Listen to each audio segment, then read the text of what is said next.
दास ने बड़ी सही लाइन कही थी कि चलन चलन सब लोग कहत हैं, ना जाने बैकुंठ कहाँ है। कि सब कहने चलो चलो बैकुंठ चलो, बैकुंठ चलो, पता किसी को है नहीं कहाँ जाना है। So you need to know the right path, answer writing skills. If you have a beautiful handwriting with a good speed and you can present your answer in a beautiful manner using maps and diagrams etc etc, इतना difference आ जाता है.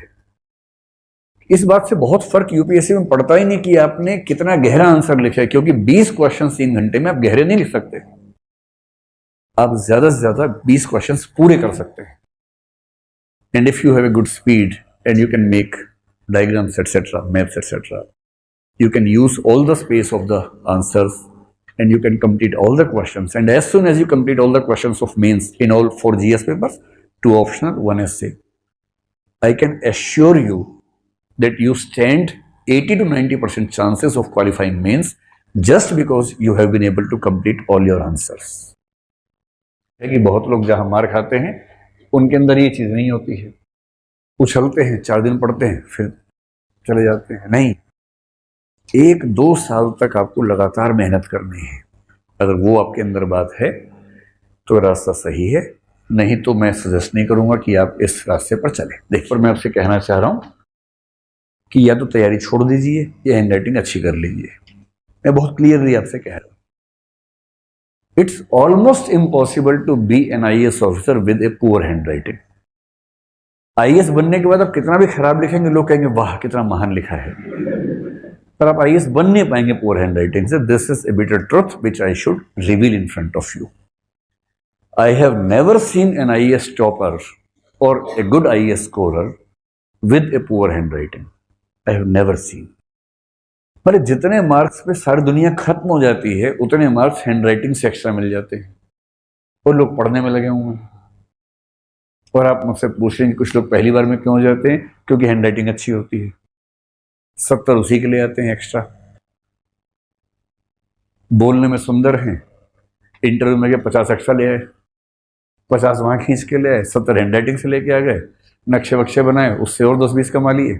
थोड़ी पढ़ाई भी करते हैं, पढ़ाई तो करते ही भाई, ऐसे थोड़ा ना होगा.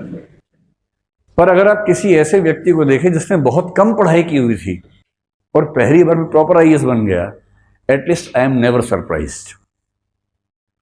मैं सिर्फ ये देखता हूं उसकी हैंड राइटिंग कैसी है, प्रेजेंटेशन स्किल्स कैसी है, स्पीड ऑफ राइटिंग कैसी है, और उसका बातचीत करने का लहजा कैसा है.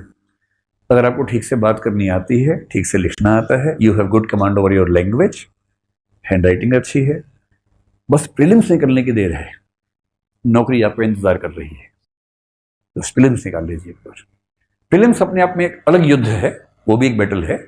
But yes, if you are able to qualify through the prelims, then mains, मतलब आपको सरप्राइजिंग लगेगा. पर जब मुझसे कोई पूछता है कि क्या ये मुश्किल एग्जाम है, ईमानदारी से कहता हूं ये बहुत आसान एग्जाम है. The only thing is if you have this set of abilities, it's one of the easiest exams for anyone to crack. और ये जिनके पास नहीं है, मैंने ऐसे कई लोगों को देखा है.